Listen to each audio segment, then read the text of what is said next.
안녕하세요. 오늘 저희가 함께 깊이 살펴볼 이야기는 신약 성서에서 아마 가장 유명한 장면 중 하나일 겁니다. 바로 우물가의 여인 이야기인데요. 네, 정말 많은 분들이 한 번쯤은 들어보셨을 그런 이야기죠. 맞아요. 그런데 오늘은 이 익숙한 장면을 조금 다른 각도에서 좀 더 깊게 들여다보면 어떨까 합니다. 좋습니다. 이게 단순히 종교적인 이야기를 넘어서서요. 그 당시의 사회적 또 문화적인 맥락을 함께 보면 훨씬 더 입체적으로 이해할 수 있는 장면이거든요. 바로 그겁니다. 그래서 오늘 저희의 미션은 바로 이건데요. 요한복음 4장에 나오는 이 만남을 중심으로 당시 유대인과 사마리아인 사이의 관계가 실제로 어땠는지, 네네. 그리고 이 대화 속에 숨겨진 그 미묘한 긴장감과 상징들은 또 무엇인지 한번 파헤쳐보는 거죠. 그렇죠. 텍스트 자체는 물론이고 당시의 어떤 역사적인 기록이나 고고학적인 배경까지 같이 살펴보면 더 흥미로울 겁니다. 자, 그럼 한번 시작해 볼까요? 좋습니다. 이야기의 시작부터가 사실 좀 심상치가 않죠. 예수님이 제자들과 함께 유대 지역을 떠나서 고향인 갈릴리로 돌아가는 그 여정에서 이야기가 시작됩니다. 네, 지도를 보면 유대에서 갈릴리로 가려면 가장 빠른 길이 사마리아 지역을 통과하는 거잖아요. 맞습니다. 그런데 본문 4절을 보면 사마리아를 통과하여야 하겠는지라 이렇게 마치 꼭 그래야만 했다는 뉘앙스로 강조하고 있어요. 이게 왜 그렇게 특별한 건가요? 그게 바로 첫 번째 핵심 포인트입니다. 아, 그런가요? 네, 당시 대부분의 유대인들은 그 길을 가지 않았어요. 네, 가장 빠른 길인데도요. 그렇습니다. 시간이 훨씬 더 걸리더라도 요단강 동쪽으로 멀리 돌아서 가는 길을 택했죠. 왜냐하면 사마리아 땅을 부정한 곳으로 여겼기 때문입니다. 부정한 곳이요? 네, 그 땅을 밟는 것조차 자신을 더럽히는 일이라고 생각할 정도였어요. 아니, 그냥 통과하는 것조차 꺼릴 정도였다고요? 도대체 두 민족 사이에 무슨 일이 있었던 거죠? 아주 오래되고 또 깊은 갈등의 역사가 있습니다. 이게 기원전 8세기경으로 거슬러 올라가는데요. 우와, 정말 오래됐네요. 네, 북이스라엘 왕국이 아시리아에 멸망하면서부터 시작됩니다. 당시 아시리아는 정복지의 민족 정체성을 약화시키려고 다른 민족들을 강제로 이주시켜서 섞어버리는 정책을 썼거든요. 아, 그때 사마리아 지역에 남았던 이스라엘 사람들과 또 이주해온 이방 민족들 사이에 통혼이 이루어졌고 종교적으로도 혼합주의가 나타나게 된 거죠. 아하, 그렇군요. 그러니까 남쪽 유다 왕국의 관점에서 봤을 때 사마리아 사람들이 순수한 혈통과 신앙을 잃어버렸다, 이렇게 보게 된 거군요. 정확합니다. 그리고 시간이 흐르면서 그 갈등의 골은 더 깊어졌어요. 어떤 일이 있었나요? 유대인들이 바빌론 포로 생활을 마치고 돌아와서 예루살렘 성전을 다시 지을 때 사마리아인들이 와서 돕겠다고 나섰지만 유대인들이 거절하거든요. 거절을요? 왜요? 노인은 이방인의 피가 섞였으니 자격이 없다는 거였죠. 와, 정말 상처가 컸겠는데요? 그렇죠. 감정이 상한 사마리아인들은 결국 자신들의 성소인 그리심산에다가 따로 성전을 짓습니다. 아하, 그럼 각자 여기가 진짜 성전이다, 이렇게 주장하는 상황이 된 거네요. 자존심 싸움도 엄청났겠어요. 후지간이 된 거죠. 와, 그러니 예수님이 굳이 사마리아를 통과하셨다는 건 단순히 지름길을 택한 게 아니라는 겁니다. 네. 수백 년간 쌓여온 그 증오와 차별의 장벽을 향해서 의도적으로 걸어 들어가신 굉장히 파격적인 행동이었던 거죠. 와, 그런 배경을 알고 나니까 사마리아를 통과하여야 하겠는지라 이 한 문장이 정말 다르게 들리네요. 이건 그냥 지리적 이동이 아니라 거의 정치적이고 종교적인 선언에 가까운 행동이었군요. 맞습니다. 그리고 그 여정의 중심부, 수가라는 마을에 야굽의 우물에서 드디어 사건이 벌어집니다. 네. 본문은 예수님이 여정에 지쳐서 우물가에 앉아졌고 때는 6시쯤이었다고 기록해요. 6시면 당시 시간 체계로는 정오, 그러니까 낮 12시쯤 아닌가요? 네, 맞습니다. 하루 중에 가장 뜨거운 시간이잖아요. 보통 물을 기르러 나올 시간은 아닌 것 같은데요? 그렇죠. 보통 물 깃는 일은 비교적 선선한 아침이나 저녁에 마을 여성들이 함께 모여서 하는 일종의 사회활동 같은 거였거든요. 네네. 그런데 이 여인은 굳이 이 뙤약볕에 혼자 나왔다는 거죠. 뭔가 사연이 있어 보이는데요? 네. 여기서 많은 해석이 나오는데 전통적으로는 이 여인이 마을 사람들 사이에서 평판이 좋지 않아서 다른 사람들의 눈을 피하려 했다. 이렇게 봅니다. 이야기 뒷부분에 남편이 5이나 있었다는 내용이 나오니까요. 그게 가장 일반적인 해석이긴 하죠. 그런데 혹시 다른 가능성도 있을까요?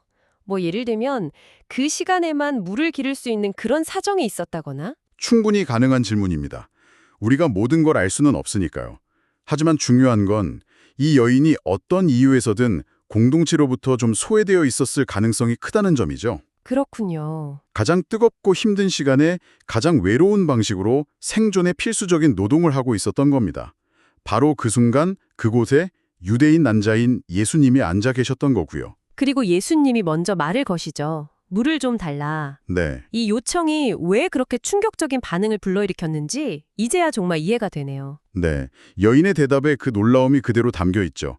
당신은 유대인이면서 어떻게 사마리아 여자인 나에게 물을 달라고 하십니까? 이게 그냥 어머 유대인이시네요? 이 정도의 반응이 아니에요. 그렇죠. 당시의 금기를 정면으로 깨는 행위에 대한 거의 경악에 가까운 반응인 거죠. 금기가 한두 개가 아니었군요. 그렇습니다. 첫째, 랍비 같은 남성이 공적인 장소에서 모르는 여성에게 말을 걸지 않고요. 네? 둘째, 유대인은 사마리아인과 상종하지 않습니다. 여기서 상종한다는 건 그냥 대화를 안 하는 수준을 넘어서요. 사마리아인이 사용한 그릇은 부정하다고 여겨서 아, 같이 쓰지도 않았다고요? 네, 전혀요. 잠깐만요. 그럼 예수님이 물을 달라고 한 건 그 여인이 쓰던 두레박이나 그릇으로 물을 마시겠다는 뜻이잖아요. 바로 그겁니다. 와, 이건 그냥 말을 거는 것보다 훨씬 더 파격적인 행동인데요? 그렇죠.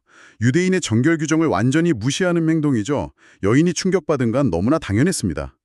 그런데 예수님은 여기서 한술 더 뜨신다고 해야 할까요? 대화의 주제를 완전히 비틀어 버리십니다. 10절 말씀이죠. 당신이 만일 하나님의 선물을 알고 또 당신에게 물을 달라고 하는 이가 누구인지를 알았더라면 오히려 당신이 그에게 구했을 것이고 그는 당신에게 생수를 주었을 것입니다. 여기서부터 대화가 정말 흥미로워져요. 그렇죠.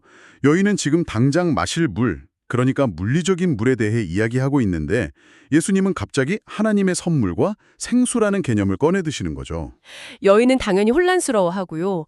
물 길 그릇도 없으시고 이 우물은 깊은데 어디서 그 생수를 구하시겠습니까? 하면서 이 우물을 우리에게 주신 우리 조상 야곱보다 당신이 더 위대하다는 말씀입니까? 이렇게 묻죠. 네, 이 질문이 아주 재미있습니다. 어떤 점에서요? 단순히 물에 대한 이야기가 아니라 우리 조상 야곱 대 당신이라는 구도로 넘어가잖아요. 아, 민족적인 자부심이 느껴지는 대목이죠.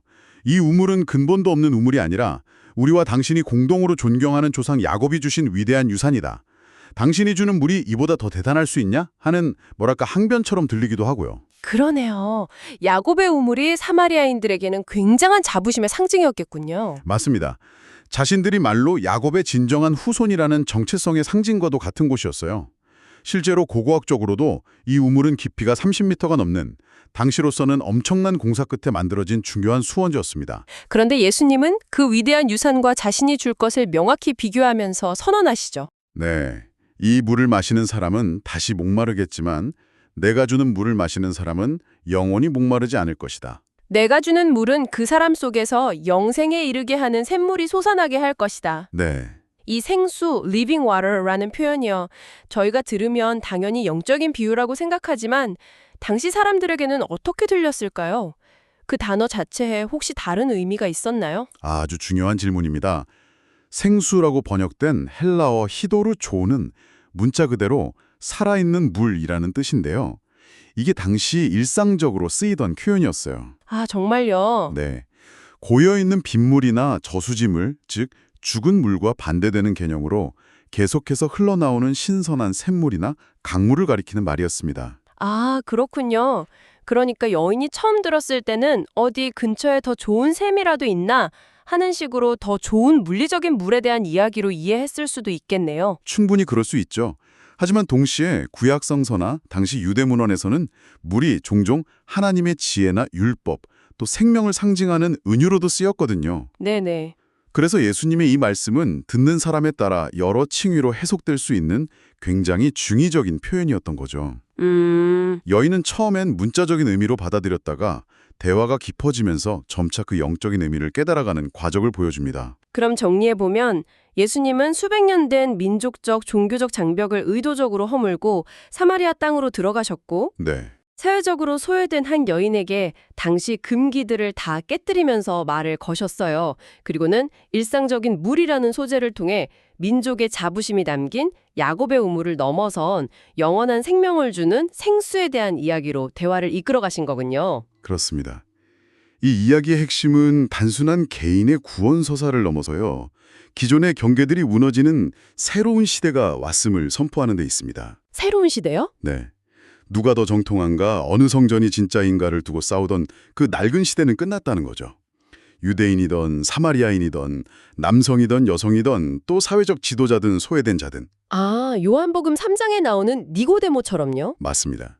니고데모든 이 여인이든 근원적인 영혼의 목마름을 가진 존재라는 점에서는 모두가 똑같다는 것을 보여주는 겁니다. 니고데모와의 만남과 비교하니까 정말 흥미롭네요. 니고데모는 유대 사회 최고 엘리트 남성이었고 한밤중에 예수를 찾아왔잖아요. 그렇죠. 반면에 이 여인은 사회적 약자인 사마리아 여성이었고 한낮에 우연히 만났고요. 전혀 다른 두 사람에게 예수님은 똑같이 거듭남과 영원한 생명이라는 핵심 메시지를 전하고 계신 거네요. 맞습니다. 그리고 다가가는 방식도 다르죠. 학식이 높은 니고데모에게는 신학적인 언어로 설명하셨다면 이 여인에게는 물이라는 가장 일상적이고 생존에 필수적인 소재로 눈높이를 맞춰 대화하십니다. 그렇군요. 중요한 건 그 사람의 배경이나 지식이 아니라 자신의 목마름을 인정하고 새로운 가능성에 마음을 여는 태도라는 것을 보여주는 거죠. 듣고 보니 이 짧은 이야기에 정말 많은 것들이 담겨 있네요. 단순한 종교적 일화를 넘어서 인간 사회에 존재하는 온갖 종류의 벽들에 대해 생각하게 만들어요. 인종, 종교, 성별, 사회적 지위 같은 것들이요. 네. 예수님은 그 모든 벽을 정말 아무렇지도 않게 넘나들면서 한 인간의 가장 깊은 내면의 갈증에 집중하고 계시네요. 바로 그 지점이 오늘날 우리에게도 큰 울림을 주는 이유일 겁니다. 우리는 여전히 우리만의 사마리아를 만들고 우리가 정한 기준에 맞지 않는 사람들을 부정하다며 선을 긋고 있으니까요. 이 이야기는 우리에게 묻는 거죠. 당신이 피하고 있는 사마리아는 어디인가? 그리고 세상이 주는 일시적인 만족, 그 야곱의 우물물로 채울 수 없는 당신의 진짜 목마름은 무엇인가? 하고 말입니다. 세상이 주는 것들은 마셔도 다시 목마르게 되지만 근원적인 갈증을 해결하는 다른 종류의 생수가 있다는 메시지. 이 오래된 이야기가 오늘날에도 여전히 유효한 건 인간의 그 근본적인 목마름 자체는 시대가 변해도 달라지지 않기 때문인 것 같습니다. 그렇죠. 재물이나 성공, 관계를 통해서 그 갈증을 채우려고 하지만 결국에는 다시 공허함을 느끼는 경험은 우리 모두에게 익숙하잖아요. 네, 맞아요. 이 이야기는 그 갈증의 해답이 우리가 가진 전통이나 자부심, 즉 야곱의 우물이 아니라 예상치 못한 곳에서 우리가 무시하던 경계 너머에서 찾아올 수 있다는 가능성을 열어줍니다. 자, 오늘 저희면 우물가의 여인 이야기를 통해서 그 배경에 깔린 깊은 역사적 갈등과 사회적 금기, 그리고 대화 속에 담긴 다층적인 의미들을 살펴봤습니다. 네, 의도적으로 경계를 허물고 가장 소외된 사람을 찾아가는 모습, 그리고 일상적인 소재를 통해 가장 근원적인 질문을 던지는 대화의 방식이 무척 인상 깊네요. 네. 그리고 이 만남이 단지 여기서 끝나지 않는다는 점도 중요합니다. 이후에 여인이 마을로 달려가서 사람들에게 자신이 만난 사람에 대해 증언하면서 마을 전체에 큰 변화를 가져오는 이야기로 이어지거든요. 아, 그렇군요. 가장 소외되었던 한 사람이 오히려 공동체를 회복시키는 통로가 되는 거네요. 바로 그거죠. 오늘 대화를 마무리하면서 마지막으로 청취자분들이 생각해 볼 만한 질문을 하나 드리고 싶네요. 이 모든 놀라운 대화와 변화는 물을 좀 달라는 아주 사소하고 일상적인 요청에서 시작됐습니다. 어쩌면 가장 심오한 변화는 우리가 가진 장벽을 넘어 누군가에 대해 아주 작은 도움을 요청하거나 내어주는 그 용기 있는 순간에서 시작되는 것 아닐까요? 당신의 삶에서 건너야 할 사마리아는 어디인지, 그리고 건네야 할 물 한 잔은 무엇인지 한번 생각해 보시는 것도 좋겠습니다.